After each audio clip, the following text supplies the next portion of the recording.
Good morning. There we go. All right. Wasn't sure if my throat wasn't clear or if I wasn't turned on yet. So it's 9 o'clock. We're going to go ahead and get started. I apologize that this quarter has been sort of hit and miss with me. I've been traveling so much that this morning I was trying to remember where we left off. So I had to go back and I looked 1 week, 2 weeks, 3 weeks. And so it's been a while, but we're still studying the Gospel of Mark. So if you have your Bibles, we are in Mark chapter 5.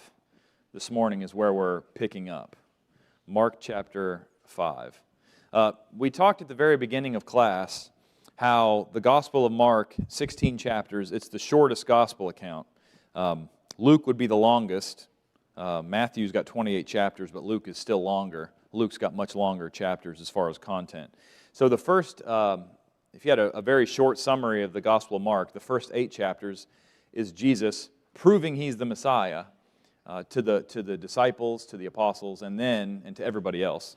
And then the last half of the book, chapters 9 through 16, is where He sort of re-educates them about what actually the Messiah is going to do.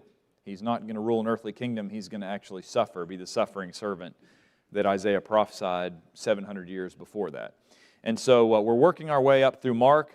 In Mark chapter 1, you had John the Baptist preparing the way, the baptism of Jesus and His temptation. He starts performing miracles. He casts out unclean spirits. He heals disease. He healed a paralytic in chapter 2. He starts disputing with the scribes and Pharisees in chapter 3, where they were upset He was healing people on the Sabbath. They weren't happy He was healing. They were upset He was doing it on the Sabbath. In chapter 4, which we looked at 2 or 3 weeks ago, we looked at the parable of the sower, and then we looked at His parables. And at the end of that chapter, we showed the power Jesus had over the wind and the sea, where He calms a storm. And at the end of chapter 4, they asked the question, who can this be that even the wind and sea obey Him? And so now we move into chapter 5. We're going to see Him, His power over demons. Okay, He's, of course, you've seen that before, but chapter 5 is maybe one of the most well-known stories of Jesus casting out demons. So in this chapter specifically, we'll see power over demons, disease, and then ultimately we'll see the power over the ultimate enemy, which is death. Okay. So let's pick up in Mark chapter 5 in verse 1. Then they came to the other side of the sea, to the country of the Gadarenes. All right. The country of the Gadarenes was a Gentile territory. That doesn't mean there weren't any Jews there, but predominantly it was a Gentile territory. And it was a part of Syria until about 66 A.D., okay? They revolted and gained their independence about 4 B.C., okay? But this was a part of Syria, so it was a Gentile area, okay? Look at Mark 5:2. When He had come out of the boat, well, which boat? The end of chapter 4, He just calmed the seas in a boat, okay? So this is occurring right after that. He had come out of the boat. Immediately there met Him out of the tombs a man with an unclean spirit, okay, who had his dwelling among the tombs, and no one could bind him, not even with chains, because he had often been bound with shackles and chains, and the chains had been pulled apart by him, and the shackles broken in pieces, and neither could anyone tame him. Luke's account, if you look over in Luke, about verse 27, it gives us some more information. If you look at verse 26, look at Luke 8:26. It gives us some more information too. They sailed to the country of the Gadarenes, which is opposite Galilee. Okay, so it seems like they're going from the west side of Galilee over to the east side, and that's the area of the Gadarenes.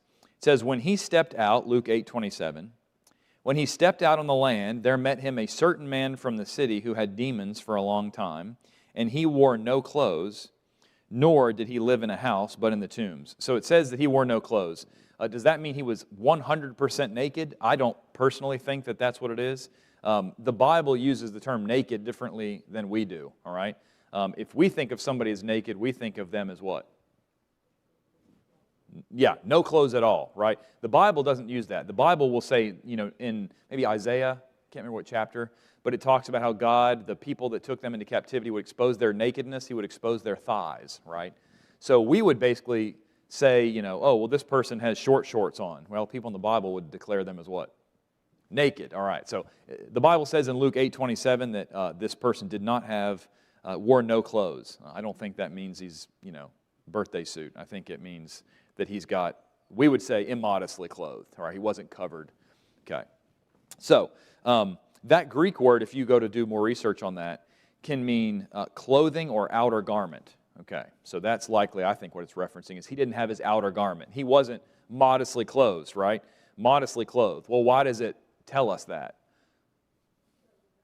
Yeah, it shows he's not in his right mind, all right? So in a sense, at least at the time of the Bible writing, when somebody wasn't modestly clothed, they said they're not in their right mind. Something's wrong with this person, okay? Go back to Mark. Let's go back to Mark 5:5 now. Okay. And always, day and night, he was in the mountains and in the tombs, crying and cutting himself with stones. I think sometimes when we read, and this is me too, when I say we, I'm thinking mainly about myself in the past. We read over a passage like this, and we just, oh, he's crying out. That'd be kind of creepy if you lived near this guy, wouldn't it? I mean, we just moved into Hernando, a little bit further in the country, not still in the country, but compared to where we were. I mean, if I'm sitting on my couch at night and I hear somebody screaming outside my house at night, what would I think? That's not a typical occurrence, right?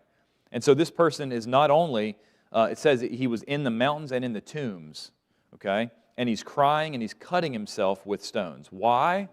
I don't know. I don't know if he's trying to get the demons out. I don't know if it's the demon doing it. I don't know if the demon is the one making him cut himself. But it would be creepy if you heard that at night outside your house, okay? And then look at Mark 5:6. When he saw Jesus from afar, he ran and what? Worshipped him. It's always interesting to me when Jesus meets these demons, what do they always do? They know who he is, and they never hesitate from worshiping him, right? It's interesting because Jesus comes to his own, John 1, his own creation, humans, and what do? They reject him. And yet the demons, who, we might discuss this a little bit more, my take on the demons, and this would be consistent with what the people in the first century, Josephus, Justin Martyr, Aristophanes, all these early Greeks, they said that demons, or daimon is the Greek word, means knowing ones. And they said that they weren't devils or evil angels, but they were the souls of people who had died. So the departed souls of people who had died that were allowed to come back into bodies, okay? And so what you have here is they always came. It would be, in a similar sense, what it would be like is it would be like the rich man in Luke 16. Someone who's died, but for a purpose is allowed to what? Go back to be cast out. That's the only time it seems like in the Bible where you had demon possession is in the time of Christ in the New Testament, okay? And so what you have here is a rare exception. And so these people, when they recognize Jesus, they always fall down, okay? It says they worshipped him. It also says he saw him from afar and ran to him. I don't quite understand that really, why he didn't just wait for Jesus to get to him. Maybe it's he wanted Jesus to see, hey, I know who you are. I'm running to worship you. Maybe you won't torment me. Maybe there's a way out, right? And look at what he says.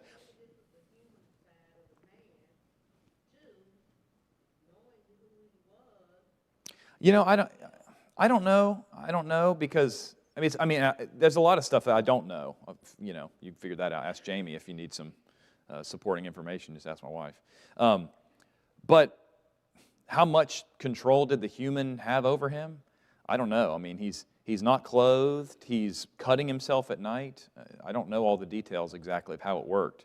But you do see in verse 7, he cried out with a loud voice and said, "What have I to do with you, Jesus, Son of the Most High God? I implore you by God that you do not torment me." Right? So, at the end of Mark 4, the question the men ask is, who is this man that the winds and sea obey him? And guess who knows the answer to that? The demons know the answer to that, right? James 2:19 says the demons believe and tremble. They know who God is. They bow down out of fear, and yet a lot of times humans what? We don't. Sometimes we, in our lives, even the people in this room, know who Jesus is and know who God is, and we sometimes try to sort of put that out of our memory if we want to go after something that we know we shouldn't go after, okay? When we think of the word, he called him Son of the Most High. When we think of son, what do we think of? Like a father and a son. And notice I even did that. That wasn't intentional. I think of what? I just said, we think of what? Father and a son, right? I didn't even plan to do that, but we think of it as, big father, little son. But in biblical times, in fact, John 5:18, I'll read John 5:18. They thought, what? If you're the son of somebody, it means you're what? Equal with them, okay?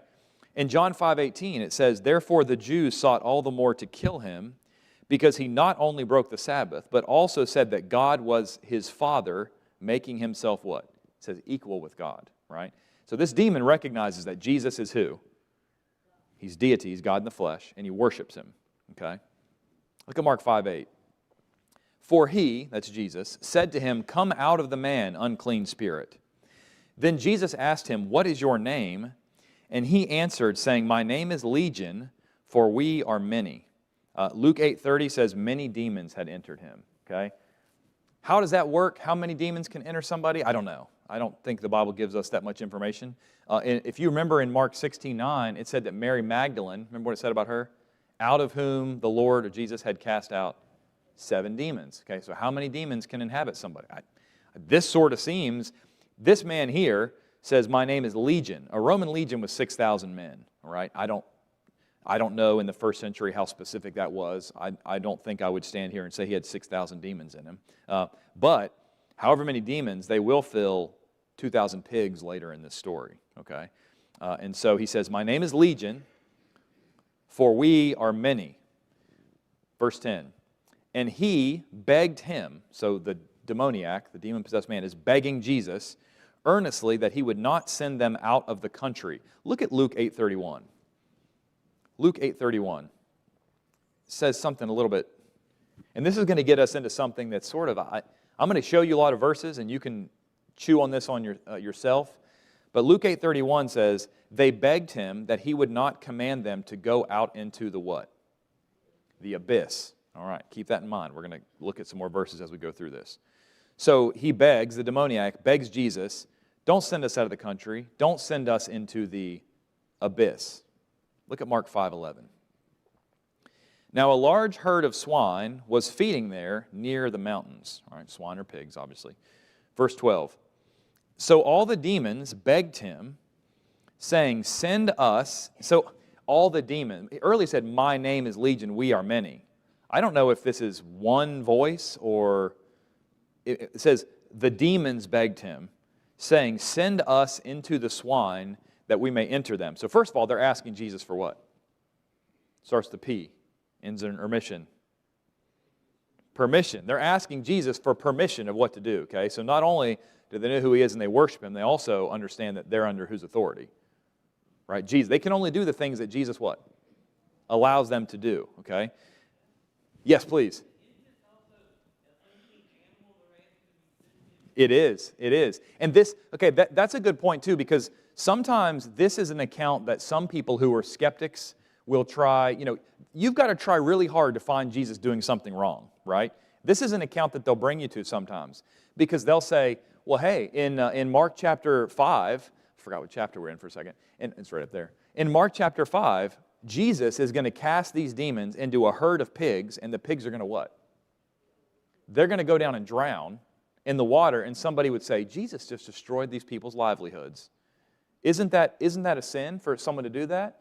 Other places Jesus would say, well, hey, if your neighbor's animal falls into a ditch, you should what? Help it out. And yet Jesus kills this whole guy's livelihood, 2,000 pigs, right? Well, even though it's Gentile territory, what are some possibilities? Okay, 2 things. Wild pigs? I don't know. We'll have to read the account. Off the top of my head, I don't know. Maybe. Second, what did you say? Yes, that's right. What's more important? Well, it is true that we have Disney, and every Disney movie has what? A talking animal that, look, I like some of those. I used Lion King in a sermon reference recently, okay? But we look at animals as if they're on the same level as a human sometimes. We might not say that, but people will say, oh, this is my, fur baby. I'm sorry if any of you said that. I've said it before, okay? But, animals are not on the same level as human life, right? Here's another thing. Just because it's in Gentile territory, it's also possible that who's raising these pigs? Yeah, it's very possible that the people who are raising these pigs are Jews. It's right on the Sea of Galilee. Well, why aren't they in Jewish territory? Well, guess what? Maybe because other Jews wouldn't what? Wouldn't want them raising pigs. So it's possible that these people who are raising the pigs, I think it's likely. If you made me pick a position, that's the position I would take. which is, yes, it is Jesus teaching a lesson that human life is more valuable than pig's life. One man's life is worth more than 2,000 pigs. But I think it's probable that the reason that Jesus did this is probably Jews who are what? They're doing something they shouldn't do in the first place. And so Jesus is going to say, you know what, you guys are raising, it's a little bit of speculation here, I'm just being honest with you. You're raising these pigs that you're not supposed to have anything to do with as somebody under the law of Moses. And so he's going to do what? He's going to send them into these unclean animals, and he's going to take care of it, right? Yeah, so I think that does make sense. Any comments about that part particularly? Reference books, yeah. That's great.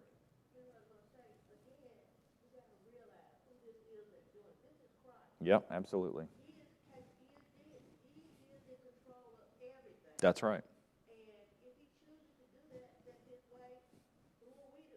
Yep, I agree. Yep. Yep. Sure. Sure. Yeah, I agree. Yeah. That's right. And you know, you're getting to the point where you're grasping at straws, where if you're a skeptic and you're saying, "Oh, Jesus committed a sin here." It's like, you think Jesus is going to, of all the things he's going to slip up on, this is going to be the one? You know, no. Jesus knew what he was doing. So, okay. Absolutely. Absolutely, yeah. And that's, you know, I think all of us, you know, I mean, I grew up hunting animals, right? My dad would tell me repeatedly, hey, look, it's just an animal. You know, look, I love animals. They have emotions. You know, I had 2 dogs that, you know, one my dog that I had from 2008 until about a year or 2 ago, he was great. I mean, he'd go all the time with me hiking. You know, he was a good dog, but he's still what? He was a dog, right? Not on the same level as a human. Okay. All right. So they're asking Jesus for permission. This is just a note I have. Demons were the spirits of the departed dead. This was a position unanimously, as far as I can see. I haven't seen any resource early that said it was an actual devil, right? Like an angel, evil angel or something.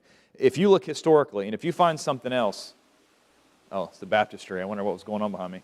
If you find anybody else that has a resource, share it with me. All the early guys, I mentioned Josephus, Justin Martyr, Athenagoras, many others, they thought it was the departed spirits of somebody, a dead human, that is allowed to come back.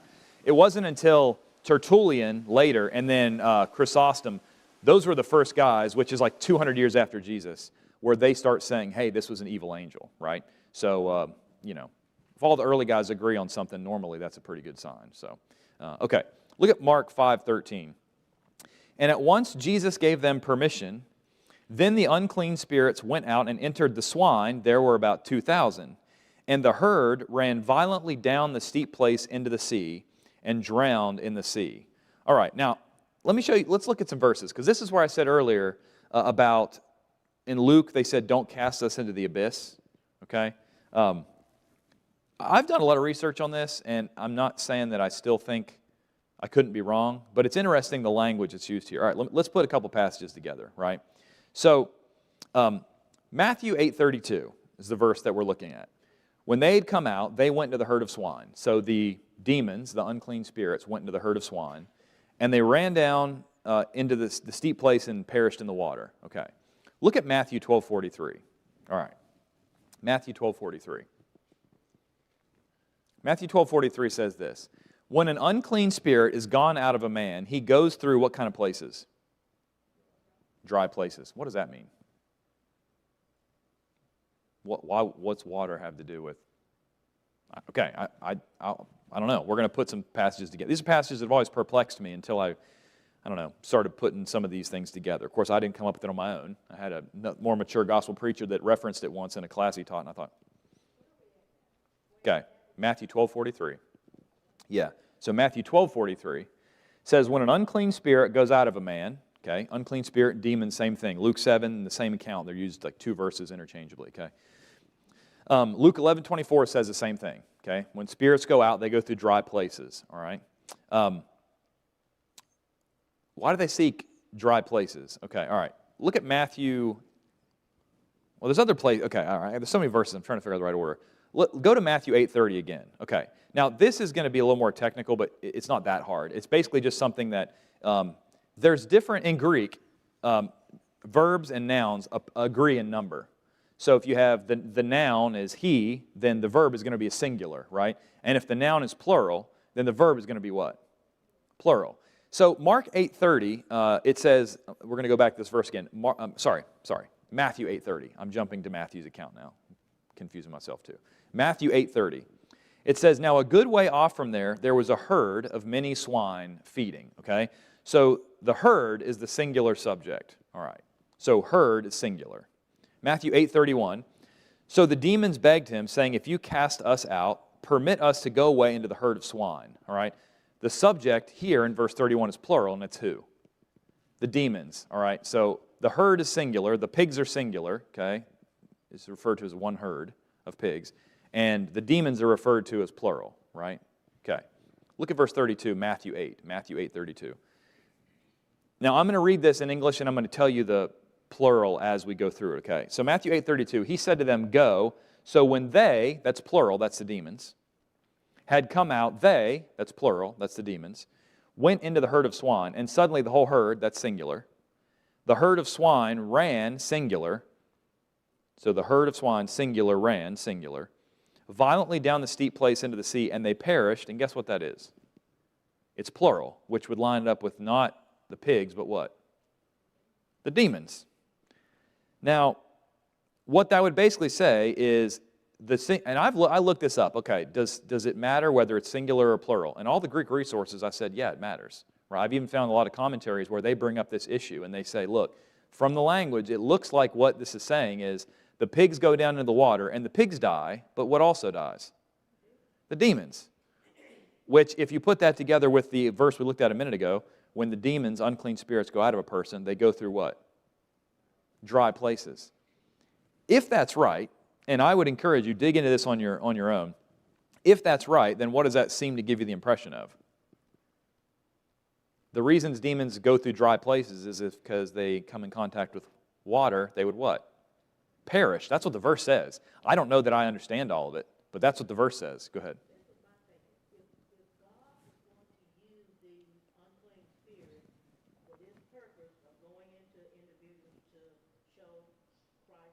Yeah. They had to dwell in a certain place. They're out of a human being. They're out of the human. Mm-hmm. So they got to dwell somewhere. I don't know if God sends them immediately into a person to possess them so that Christ can do the miracle. But they're dwelling somewhere if they don't go directly into the person. Mm-hmm. Maybe they do. Luke 11:24, yeah.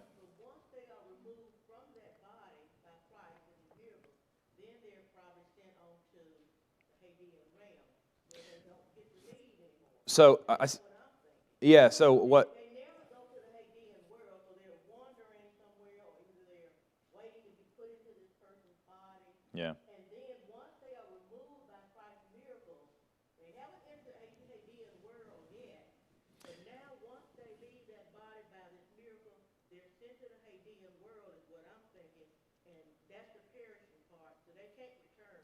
So Luke 11:24 says this, when an unclean spirit goes out of a man, he goes through dry places seeking rest, and finding none, he says, I'll return to my house from which I came from. And in that part of Luke 11, he's saying, basically the idea is when a demon goes out of a person, he goes into dry places.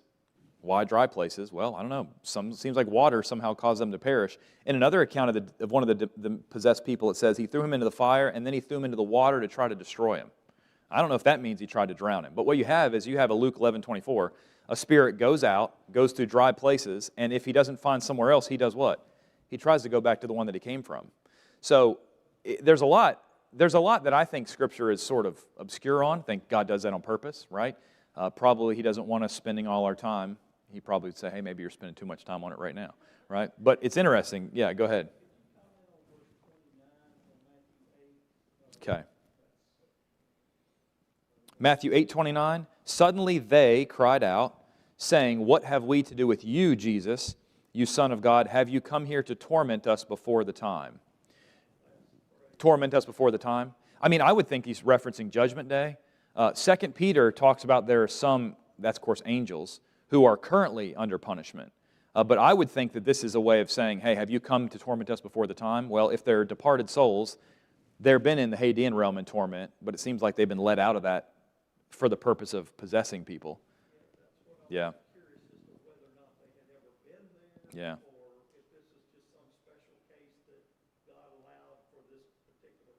Yeah. I don't know. I would think Luke 16, they've been to the place of torment, and God allows them out, and you say, well, yeah, but he says basically you can't cross that gulf. Well, that would be from paradise.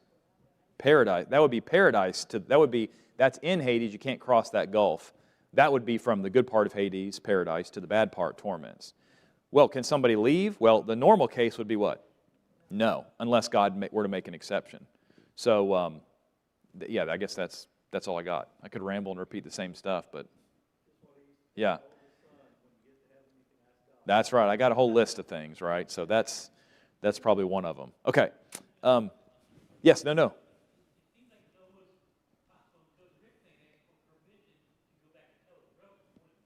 Yeah. Yeah. He said, can I go tell my brothers? And he said, nope, they got Moses and the prophets. So in his case, the answer was no. Is it possible that that's one of those things where, you have the overarching rule, which is no, you can't go back, and God allows exceptions? Well, it'd kind of be like with the Sabbath, right? You don't do any work on the Sabbath, except what? If you're a priest, right? Or if it's to do good, right? So, yeah, it's interesting. Interesting. Okay, good comments. All right, let's go to Mark 5:14. So those who fed the swine fled, and they told it in the city and the country. So, okay, I don't know, Dwayne, is that they fed the swine? Well, was it theirs, or were they wild when they were feeding? I don't know, maybe They told in the city and the country. They went out to see what it was that had happened. Then they came to Jesus and saw the one who had been demon-possessed and had the legion, sitting and clothed and in his right mind. They were afraid. So he's no longer naked, and now he's in his what? His right mind. If you've got this person who's breaking chains, literal chains, not the Pentecostal idea, literal chains, he can't be held, he's demon-possessed, he's cutting himself, he's in a graveyard, which is creepy in the first place, right? And then all of a sudden you see this guy and he's sitting there, he's like, hey, how you doing, Chris? And you'd say, what happened to him? Well, he's sitting there talking with Jesus, right? That would, number one, just in and of itself, would show you that something is special about this man Jesus, okay? Even the people that weren't there to see it. Verse 6.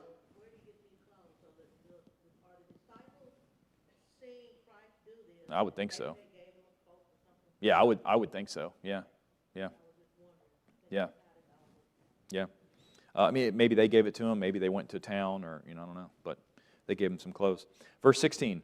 And those who saw it told them how it happened to him who had been demon-possessed and about the swine. So they didn't see what happened, and so they say, what happened? We know this guy. What happened to him? He's normal now, right?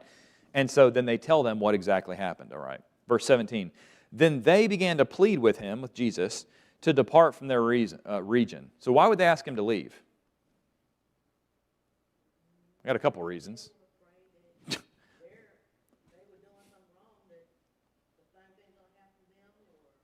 Yeah, my first thing is if this guy's got power over demons, sometimes we're scared of things we don't understand, right? I would like to think in that moment that I would say, please, can I sit at your feet? Please teach me everything that you know, because I can tell that you're working miracles, right?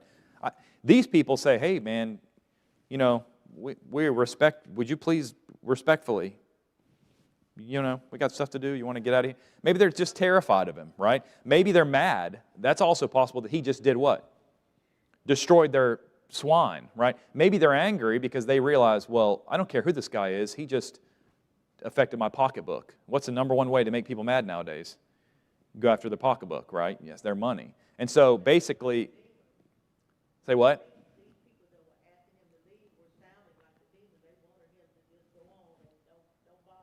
Yeah, they were even less respectful than the demons. It seems like, So who knows? Maybe they're just scared. I think that's likely. You saw a man that's got all this power. Maybe they're mad about their money. Either way, they asked Jesus to depart the region. And Mark 5:18 says, okay, he submitted. Jesus did. Mark 5:18. When he got into the boat, he who had been demon-possessed begged him that he might be with him, right? So he begs Jesus, please let me come with you. Okay? Is that not what you do? If you were demon-possessed and you're cutting yourself and all of a sudden this man heals you, I think, can I please come with you? I'd want to come with you too. Plus, the people in that area probably what? I'm sure there weren't very many people saying like, oh, hey, come on, come home, meet my family, right? They're probably thinking, well, this guy's okay now, but maybe this is just what if he relapses, okay? And so these people probably didn't like this demon-possessed man, but listen to what Jesus says in verse 19. Jesus did not permit him, but said to him, go home to your friends and tell them what great things the Lord has done for you, how he has had compassion on you. So this is sort of the opposite of that messianic secret. Jesus didn't say keep it quiet. He said what? Go tell everybody, okay? Why? Some people say, well, it's because it's a Gentile area. It's true. It doesn't mean there weren't Jews living there. Okay, you see the diaspora, which is the Jews lived all over the world, the Roman Empire, right? And so Jesus says, go tell everybody. That would be a pretty great witness for Jesus in that area, right? It's kind of like when other people resurrected from the dead, Matthew 27, 26 maybe? It's in there, it's 27. When Jesus resurrected, other people resurrected. So you'd see this guy that you knew died 2 years ago. That'd be a proof for the resurrection. Well, this would be a proof of Jesus too if you see this guy that usually cuts himself and now he's in his right mind. Okay. Look at... No. Yeah. Jesus said his mission was to the lost sheep of the house of Israel. Most of them were in the Palestinian region, Galilee and down into Jerusalem and Judah. All right, Mark 5:20. And he departed and began to proclaim it in Decapolis. That was 10 Greek cities. That's what Decapolis means. 10 Greek cities that formed a semicircle, okay? He proclaimed it in Decapolis, all that Jesus had done for him, and they all marveled. History says by the 2nd century, which would be 100 to 200, there was a huge Christian community there. And you've heard of the Council of Nicaea. You've heard a lot of nonsense about what that did and stuff. But in 325, you can look at the records, and there was actually a representative at that council from Decapolis, right? So where Jesus has this encounter, later a big Christian community starts to thrive there. All right, Mark 5:21. Now when Jesus had crossed over again by boat to the other side, so he's back in Jewish territory now, a great multitude gathered to him, and he was by the sea. And behold, one of the rulers of the synagogue came, Jairus by name, and when he saw Jesus, he fell at his feet and begged him earnestly, saying, my little daughter lies at the point of death.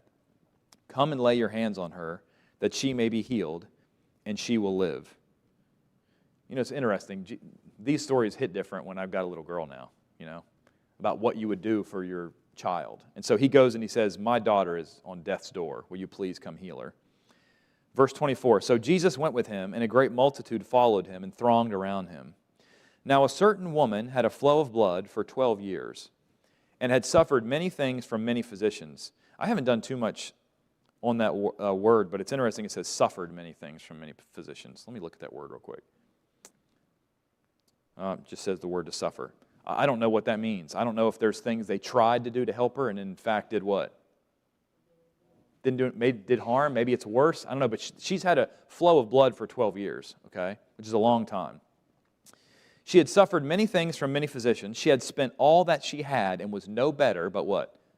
Grew worse. She spent all the money she had trying to fix this. I don't know what a parallel would be. Think about something in your life. Well, this probably doesn't even... Maybe there's someone in here, you don't have to say it out loud, but maybe you've spent so much of your money on one certain thing you're trying to fix and nothing helps, right? And that's what this woman is. Number one, if she's had a flow of blood for 12 years, under the law of Moses, it would make her what? Unclean, which means everybody wanted to be around her. No. She would have had to separate herself. Leviticus 15, 19 through 25, summary, it says that everything, she and everything she touches is unclean. The place where she lives is unclean. It wouldn't be as bad as having leprosy, but it'd be fairly close. Nobody can come around you. Nobody wants to be around you. Everything you touch is unclean, right? And she suffered with it for 12 years. Later in this chapter, it's going to say that this girl, the daughter of Jairus, she was how old when she was 12 years old, right? So this woman suffered with this for a lifetime, just like this girl who dies at the age of 12. Which is a short life, yeah, but 12 years is a long time when you're suffering with something, okay? And so, look at verse 27. When she heard about Jesus, she came behind him in the crowd and touched his garment. For she said, if I only may touch his clothes, I will be made well. That's a lot of faith, isn't it? If I could just touch his clothes. He didn't have to know it's me. If I could just touch him. Verse 29, immediately the fountain of her blood was dried up, and she felt in her body that she was healed of her affliction. And Jesus, immediately knowing in himself that power had gone out of him, turned around in the crowd and said, who touched my clothes? But the disciples said to him, you see the multitude thronging around you, and you say, who touched me? I think one of the other parallel accounts said that Peter said that. Yeah, okay, I don't know if that's right. Is that right? Okay, I don't remember where it is, but I just remember doing a study on Peter, and he was always the one spokesman. And so Jesus says, who touched my clothes? Now, does Jesus really not know? Or is this one of those accommodative, sort of questions? But I think it's funny, the disciples, Peter says, there's this whole crowd of people around you, and you're asking who touched you, okay?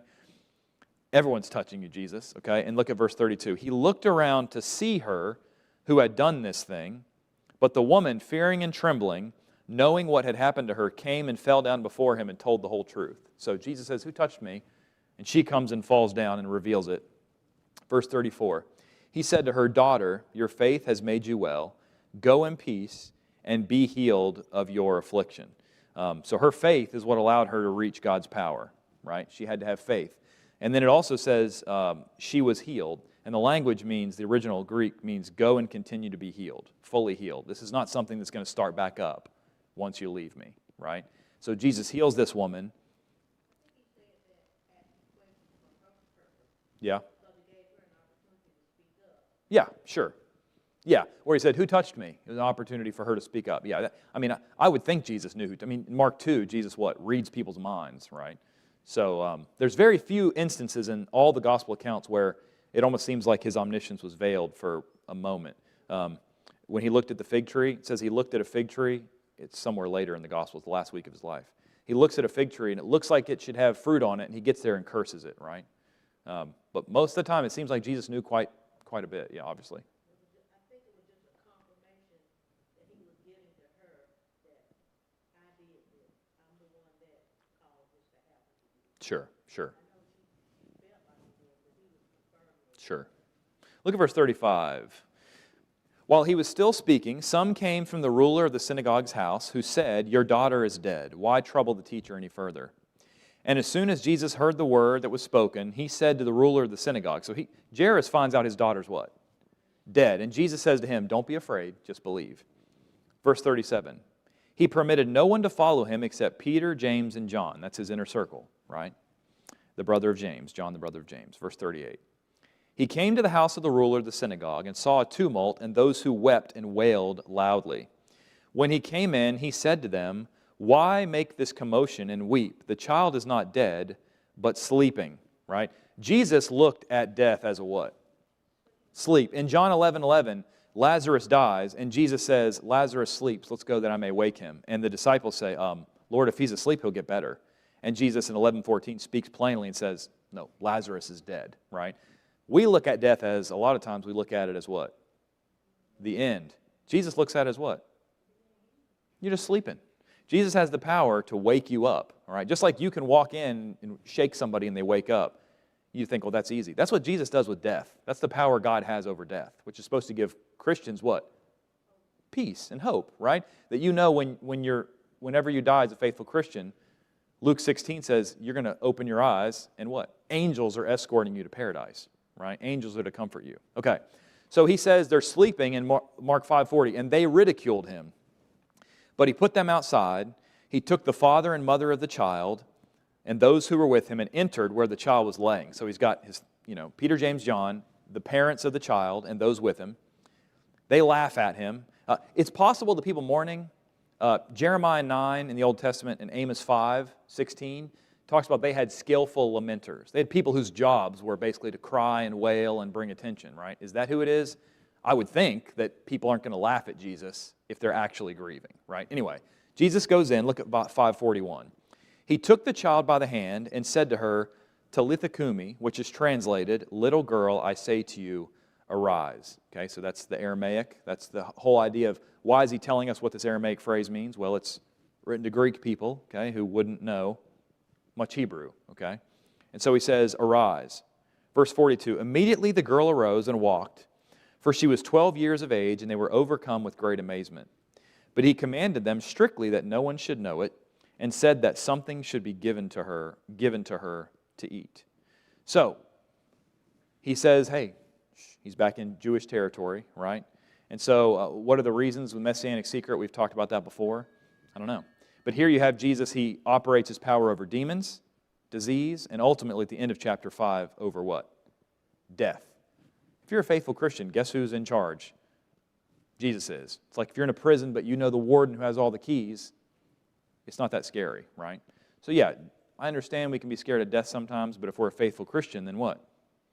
Just taking a nap, right? And every, John 5, 28, 29, every grave, one day, when judgment comes, every single grave is going to, what?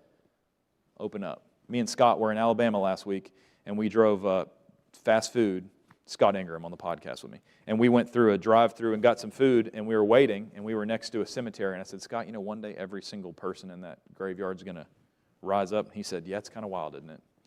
So, be a faithful Christian, and whenever you die, you're just going to sleep. One day God will resurrect you with everybody else, but you'll get to go to heaven. Thanks for your attention.